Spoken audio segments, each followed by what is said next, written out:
أعوذ بالله من الشيطان الرجيم. بسم الله الرحمن الرحيم.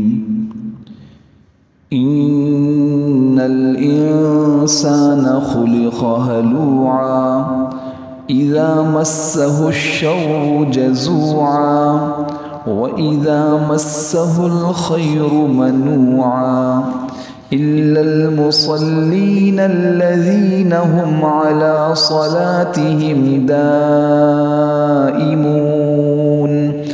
والذين في أموالهم حق معلوم للسائل والمحروم والذين يصدقون بيوم الدين والذين هم من عذاب ربهم مشفقون إن عذاب ربهم غير مأمون والذين هم لفروجهم حافظون إلا على أزواجهم أو ما ملكت أيمانهم فإنهم غير ملومين فمن ابتغى وراء ذلك فأولئك هم العادون والذين هم لأماناتهم وعهدهم راعون والذين هم بشهاداتهم قائمون والذين هم على صلاتهم يحافظون أولئك في جنات مكرمون صدق الله العظيم. قرآن حکیم کی یہ 70 نمبر صورت ہے سورۃ المعارج. 114 صورتیں قرآن حکیم میں ہیں جس میں سے اس صورت کا نمبر بالترتیب 70واں ہے. 70 نمبر صورت مکی صورت ہے. نبی کریم سرور دو عالم صلی اللہ علیہ وسلم کے مدینہ طیبہ کی طرف ہجرت سے پہلے نازل ہوئی ہے. مکی صورتوں میں شمار ہوتا ہے. اس صورت میں 44 آیات اور 2 رکوع ہیں. ان 44 آیات میں سے ابتدائی 18 آیات کا ترجمہ و تفسیر گزشتہ درس میں بیان کیا گیا ہے. آیت نمبر 19 سے لے کر آیت نمبر 35 تک 19 تا 35 اس کا ترجمہ و تفسیر انشاءاللہ آج کے درس میں بیان کیا جائے گا جو آیات کی بھی تلاوت کی گئی. سورت کا نام ہے معارج. عرض کیا تھا گزشتہ درس میں کہ معارج یہ جمع ہے معرجن کی.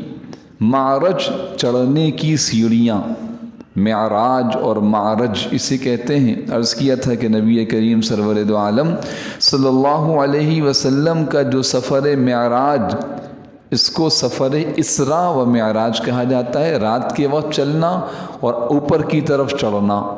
تو بیت اللہ سے مسجد اقصی بیت المقدس فلسطین تک کا سفر یہ اسراء کہلاتا ہے. رات کے وقت آپ صلی اللہ علیہ وسلم نے چند لمحوں میں سیدنا جبریل علیہ السلام کے ساتھ براق پر یہ چند لمحوں میں اس سفر کو طے کر لیا. یہ آپ علیہ السلام کا خاص معجزہ ہے. پھر اس کے بعد جب آپ بیت المقدس پہنچے، مسجد اقصی، انبیاء علیہ السلام کی امامت کرائی، پھر یہاں سے 7واں آسمان، سدرۃ المنتہا اور اس سے آگے رب العالمین سے ملاقات. اس سفر کو معراج کہا جاتا. اوپر چڑھنے کی سیڑھیاں، اوپر کی طرف چڑھنا. تو یہاں معراج سے مراد کیا ہے؟ فرشتوں کی وہ گزرگاہ جہاں سے فرشتے چڑھ کے اوپر جاتے ہیں اور انسانوں کے اعمال لے کے جاتے ہیں، اتر کے نیچے آتے ہیں، اللہ کی طرف سے فیصلے لے کے آتے ہیں. یہ نظام چل رہا ہے. یہ نظام مسلسل چل رہا ہے. خصوصاً ابھی نظر نہیں آ رہا، میں اور آپ دیکھ نہیں رہے، قرآن بیان کر رہا ہے. یہاں اللہ پاک کے بارے میں فرمایا کہ مانگنے والے نے عذاب مانگا جو واقع ہونے والا ہے کافروں پہ، وہ ان سے رکنے والا نہیں، کوئی نہیں ہے کہ اس عذاب کو روک دے، یہ عذاب آئے گا اس اللہ کی طرف سے، من اللہ ذی المعارج، جو سیڑھیوں والا ہے، یعنی اس نے نظام بنایا ہے، ابھی نظر نہیں آ رہا، ابھی ہم دیکھ نہیں رہے، لیکن ایک دن آئے گا کہ میں اور آپ اور دنیا کا ہر انسان اپنی آنکھوں سے دیکھے گا کہ یہی آسمانوں کا نظام ہے اور فرشتے نیچے آ رہے ہیں اور میدان محشر قائم ہو گیا ہے، جس کو اسی سورت کی آیت نمبر 4 میں بیان فرمایا کہ تعرج الملائکۃ والروح الیہ، فرشتے اور روح امین یعنی جبریل امین یہ چڑھتے ہیں اسی سیڑھیوں سے، فی یومن، ایک ایسے دن میں، کان مقدارہ 50,000 سنہ، جس کی مقدار، جس کی لمبائی 50,000 سال کا ایک دن ہوگا، یوم الدین، 50,000 سال کا ایک دن۔ تو میرے محترم دوستوں، یہ میں نے دوبارہ اس کا خلاصہ عرض کیا کہ معارج وہ سیڑھیاں ہیں، ذی المعارج، اللہ سبحانہ و تعالیٰ کی صفت بیان کی گئی، تو سورت کا نام بھی کیا ہے؟ سورۃ المعارج، سورۃ المعارج۔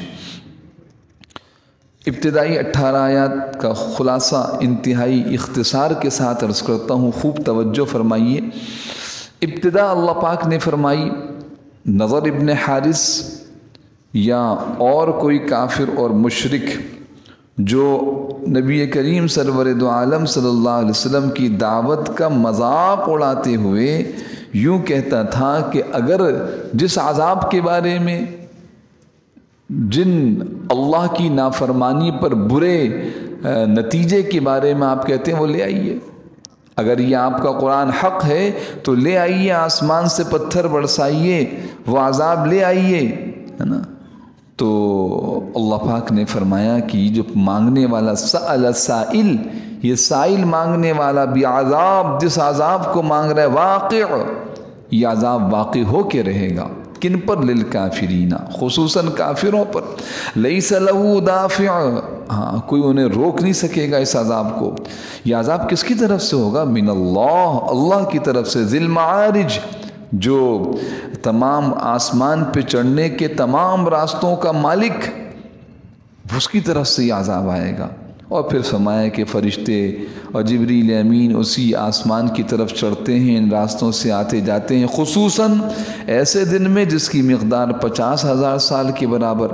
اب یہ جو آپ کو جھٹلا رہے ہیں، آپ کی باتوں کا مذاق اڑا رہے ہیں، اے میرے محبوب صلی اللہ علیہ وسلم، فاصبر صبرا جمیلا، آپ کیا کیجئے؟ صبر کیجئے، آپ تھوڑا سا برداشت، صبرا جمیلا، ایسا صبر جو خوبصورت، بہترین، خوبصورت صبر، کوئی شکایت نہ ہو، کوئی واقعہ حکایت نہ ہو۔ اور یہ لوگ کہتے ہیں کہ ارے بہت دور ہے، کب دیکھا جائے گا؟ مرنے کے بعد قیامت، انہم یرونہ بعیدا، قیامت کے دن کو یہ لوگ بہت دور دیکھتے ہیں، اور اللہ کیا فرماتے ہیں؟ وَنَرَاهُ قَرِيبًا، ہم تو بہت قریب دیکھ رہے ہیں یہ آنے والی قیامت۔ پھر قیامت کا منظر بیان کیا کہ آسمان تیل کی تلچھٹ کی طرح، پہاڑ دھنی ہوئی رنگین روئی کی طرح، اور ایسی افراتفری کہ جگری دوست، قریبی دوست بھی اس کی بات نہیں سنے گا، کوئی کسی کی بات نہیں سنے گا، کوئی کسی کی بات نہیں سنے گا، ایک دوسرے کو دیکھ رہے ہوں گے لیکن کام نہیں آئیں گے۔ اب وہ آدمی جو آخرت کی تیاری کر کے نہیں گیا، دنیا سے بیچارہ خالی ہاتھ چلا گیا۔ دنیا میں تو خوب جائیدادیں بنائی، مال و دولت، یا نہ بنی جائیداد لیکن زندگی دنیا میں ہی گزری، دنیا کمانے میں گزری۔ تو فرمایا کہ ایسا مجرم شخص چاہے گا قیامت کے دن میرے بیٹے لے لیں مجھے چھوڑ دیں، میری بیوی کو میرے بدلے میں لے لیں مجھے چھوڑ دیں، بھائی کو لے لیں، پورا قوم قبیلہ، یہ بس میری طرف سے ضامن بن جائے، ضمانت دے دیں، یا میری طرف سے یہ فدیے میں آپ قبول کر لیں، زمین میں جتنے لوگ ہیں سب کو قبول کر لیں، ثم ینجیہ، مجھے بچا لیں۔ تو اللہ پاک کی طرف سے جواب آئے گا، نہیں، تمہارے لیے تو ایک ایسی آگ تیار کر رکھی ہے جو بھڑکنے والی ہے، جو کھال تک کھینچ کے اتار لے گی، جو پیٹ پھیرا اور دین کے حق کی بات سے جس نے منہ موڑا، اس کو یہ آگ بلائے گی، اس کے پیچھے لپکے گی، اور اس شخص کو بھی پکڑے گی جس نے مال کو ناجائز طریقے سے جمع کیا اور جائز کاموں میں خرچ نہ کیا بلکہ جمع کر کے رکھتا رہا۔ وَجَمَعَ فَأَوْعَى، یہ 18 آیات ہو گئیں۔ اور میرے محترم دوستوں، جو خلاصہ عرض کیا گیا، یہ خلاصہ، یہ مفہوم اور یہ مضمون ہمیں فکرمند کرتا ہے کہ دیکھیں تیاری کر لیں، وقت بہت تھوڑا ہے، آگے آنے والا زمانہ بہت طویل ہے اور تیاری کا وقت یہی ہمارے پاس ہے۔ آیت نمبر 19 سے آج کا درس شروع کرتے ہیں۔ ان الانسان خلق ہلوعا اذا مسہ الشر جزوعا واذا مسہ الخیر منوعا۔ پہلے ترجمہ دیکھیں ان 3 آیات کا، یہ مفہوم ان کا آپس میں مربوط اور جڑا ہوا ہے۔ ان الانسان، حقیقت یہ ہے کہ انسان خلق ہلوعا، بہت کم حوصلہ پیدا کیا گیا ہے۔ اذا مسہ الشر، جب اس سے کوئی تکلیف پہنچتی ہے، جزوعا، تو بہت گھبرا جاتا ہے۔ وَإِذَا مَسَّهُ الْخَيْرُ، اور جب اس کے پاس خوشحالی آتی ہے، منوعا، تو بخیل، روکنے والا، منع کرنے والا بن جاتا ہے۔ یہ انسان کی ایک فطری کیفیت کو بیان فرمایا ہے اللہ پاک نے اس آیت میں۔ کیوں بیان فرمایا؟ تاکہ ہم اس فطری کیفیت کو شریعت مطہرہ کے سانچے میں ڈھال لیں اور اس کی اس نقصان دہ پہلو سے اپنے آپ کو بچائیں۔ مثال کے طور پہ ایک انسان کے اندر بہت غصہ ہے، اب شریعت مطہرہ یہ کہتی ہے غصہ اس آدمی کے اندر فطرتاً زیادہ ہے، قدرتاً زیادہ ہے، اس غصے کو بالکل ختم کر دیں یہ ممکن نہیں ہے۔ تو کیا کریں؟ اس غصے کے رخ کو شر کے کاموں سے ہٹا کر خیر کے کاموں کی طرف جوڑ دیں۔ اب نیکی کے کام، بھلائی کے کام، بڑے ہمت والے کام جو ہر آدمی نہیں کر سکتا، آپ ان کاموں کی طرف چلیں۔ بڑی واضح مثال اسلامی تاریخ میں ملتی ہے، سیدنا عمر فاروق رضی اللہ تعالیٰ عنہ اسلام لانے سے پہلے بڑے بہادر، جری اور حوصلہ مند آدمی۔ اب وہ آپ صلی اللہ علیہ وسلم نے ان کی اس کیفیت کو ختم کرنے میں، تم غصہ کرو ہی نہیں، بالکل تم بالکل بہادری کا کوئی کام نہیں کرو، ایسا ہو نہیں سکتا، رخ موڑ دیا۔ اب جو غصہ کفر کے لیے استعمال ہوتا تھا اسلام کے لیے ہو رہا ہے، جو غصہ اور جو حوصلہ اور جو جرأت کفر کے لیے لگتی تھی اب اسلام کے لیے، دین کے لیے لگ رہی۔ تو انسان کی ایک فطری کیفیت بیان کی یہاں لفظ ہلوعا، انسان کی کیفیت۔ ہم میں سے ہر انسان تھوڑا سا غور کرے، کسی میں کم کسی میں زیادہ، لیکن ہم بہت جلدی بے صبرے ہو جاتے ہیں، حوصلہ چھوڑ جاتے ہیں۔ انسان کی کیفیت کم حوصلہ، کم ہمت، ایک معنی یہ بیان کی، ایک معنی بخیل کے بھی بیان کی۔ فطرتاً طبعاً ہماری مزاج کے اندر کچھ بخل ہے، کسی میں کم کسی میں زیادہ، لیکن یہ کیفیت۔ تو فرمایا کہ انسان کو پیدا کیا گیا کم ہمت یا بخل والی کیفیت کے ساتھ۔ اب اس کا ہمیں غلط استعمال سے بچنا ہے اور صحیح استعمال کی طرف آنا ہے۔ اس کے لیے کیا کرنا ہوگا وہ اگلی آیتوں میں سامنے آئے گا۔ فرمایا اذا مسہ الشر، اس کیفیت کی تفسیر، ہلوعا کی تفسیر خود اللہ پاک بیان فرما رہے ہیں۔ ہلو کیا ہے؟ اذا مسہ الشر، جب اسے کوئی تکلیف پہنچتی ہے، جزوعا، گھبرا جاتا ہے، ذرا سی بات پر ہائے یہ ہو گیا۔ وَإِذَا مَسَّهُ الْخَيْرُ، اور جب اس کے پاس خوشحالی، مال و دولت، فراوانی، منوعا، مجھ پر ہی خرچ ہو، اپنی ذات پہ کروں، بہت سے بد اپنی اولاد پر، اپنے دوستوں پر خیر کے کاموں میں خرچ کرتے ہوئے جان جاتی ہے۔ تو میرے محترم دوستوں، اس میں جو چیز ناپسندیدہ ہے، تکلیف آنے پر زبان سے یہ کہنا کہ ہائے مجھے درد ہو رہا ہے، پریشانی ہے، غم ہے، یہ انسان کی کیفیت ہے۔ لیکن اس کا غلط استعمال کیا ہے کہ بہت زیادہ میرے ساتھ ہی ایسا کیوں ہوا، نعوذ باللہ میں ہی ملا تھا اللہ کو، ہمارے ساتھ ہی ایسا ہوتا ہے، ہماری تو قسمت ہی پھوٹی ہوئی ہے۔ اب یہ ہے حد سے زیادہ آگے بڑھنا، یہ منع ہے۔ نبی کریم سرور دو عالم صلی اللہ علیہ وسلم پر کیسی تکلیف آئی، وہ دین حق کے خاطر جو تکلیفیں اٹھائیں، وہ اپنا ایک عنوان ہے الگ، اس کا ایک الگ شعبہ۔ فطری تکلیفات، ایک بیٹا پیدا ہوا اس کا انتقال، دوسرا ہوا اس کا انتقال، اب تیسرا بیٹا، 4 بیٹیاں ہیں، تیسرا بیٹا پیدا ہوا، یعنی کتنی آدمی کو امید ہوتی ہے پھر ایک ایسی شخصیت جو ایک عظیم دین کی داعی ہو، جو یہ چاہے کہ میری اولاد ہو اور یہ دین کی دعوت میں میرا دست و بازو بنے۔ اب وہ تیسرے بیٹے حضرت ابراہیم کا بھی انتقال ہو رہا تھا، آپ صلی اللہ علیہ وسلم کی گود میں لائے گئے، آپ کے ہاتھ میں ان کی روح نکلی، چھوٹا بچہ۔ اب دیکھیے کیا کیفیت ہے، لیکن آپ صلی اللہ علیہ وسلم اس کیفیت پر آنکھوں سے آنسو بہہ رہے ہیں، لیکن زبان سے کیا فرمایا؟ العین تدمع، آنکھیں آنسو بہا رہی ہیں، والقلب یحزن، دل غمگین ہے، وَإِنَّا بِفِرَاقِكَ يَا إِبْرَاهِيمُ لَمَحْزُونُونَ، اے ابراہیم آپ کی آج جدا ہونے سے ہم بہت غمگین ہیں۔ بس وَلَا نَقُولُ إِلَّا مَا يَرْضَى بِهِ رَبُّنَا، ہم کہیں گے وہی جس سے ہمارا رب راضی ہوگا، وہ کیا ہے؟ إِنَّا لِلَّهِ وَإِنَّا إِلَيْهِ رَاجِعُونَ۔ یہ کلمات آپ نے سکھائے۔ تو میرے محترم دوستو، تکلیف آئے لیکن حد سے آگے نہ بڑھیں، کیونکہ تکلیف جزا فضا سے، شکوے شکایت سے ختم نہیں ہوگی۔ اسی طرح دوسری کیفیت خیر، انسان کی کیفیت ذرا سی تکلیف پر بہت زیادہ شکوہ، بھائی 40 سال تک اللہ نے دانت صحیح رکھا، آج دانت میں تکلیف ہو گئی، ہائے میرے دانت میں تکلیف نہیں، اللہ اس دانت کی تکلیف کو اچھا کر دے، یا اللہ آپ کی طرف سے آئی۔ تو یہ اس رخ کی طرف انسان کی کیفیت تو قرآن موڑ رہا ہے۔ اذا مسہ الخیر منوعا، مال آ گیا، تھوڑا سا غور کیجئے کہ مال ہم پہلے سے لے کے نہیں آئے تھے، دنیا میں آئے تو کچھ بھی نہیں، خالی ہاتھ آئے تھے، جسم پہ لباس تک بھی نہ تھا۔ یہ جو مال ہمارے پاس آج ہے، جس کے پاس جتنا ہے، یہ سب اللہ کا دیا ہوا ہے، لہٰذا اس کو اللہ کے حکم پہ خرچ کرنا یہ بندگی ہے، یہ بندگی ہے۔ اور بے بندگی کیا ہے؟ جس کو یہاں سمجھایا گیا اذا مسہ الخیر، مالی فراوانی خوشحالی آ جائے، منوعا، وہ مال کو روکنے والا بخیل بن جاتا ہے۔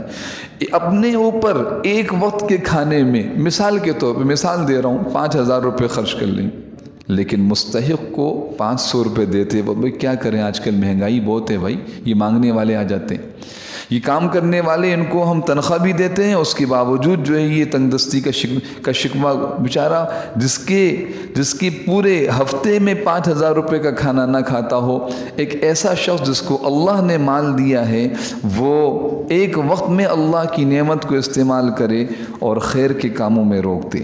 یہاں خیر کے کام سے مراد وہی زکوٰۃ، صدقات واجبہ، حقوق العباد، وہاں خرچ کرنے سے اپنے آپ کو روکتا ہے۔ اذا مسہ الخیر منوعا، یہ انسان کی صفت بیان کی گئی۔ آگے اللہ پاک آیت نمبر 22 میں فرما رہے ہیں، ہاں کچھ اعمال ایسے ہیں جن کو کر لینے سے انسان کے اندر سے یہ بری خصلتیں، بری عادتیں نکل جاتی ہیں۔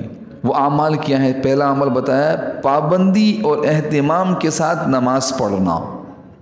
نماز معمولی چیز نہیں ہے، یہ مشق ہے، یہ پریکٹس ہے، یہ تربیت ہے۔